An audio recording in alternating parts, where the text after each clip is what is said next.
Tapos ayan guys.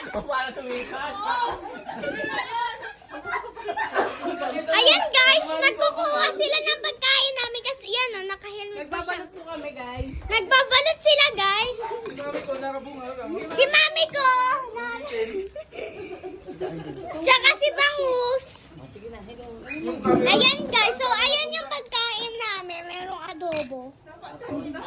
Adobo, tas sandwich, tas isang, anong tawag dito?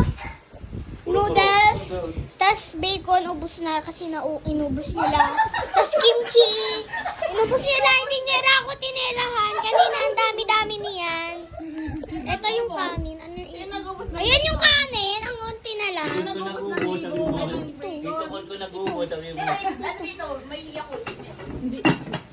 Ayan guys, so andito kami guys, niluloko nyo lang.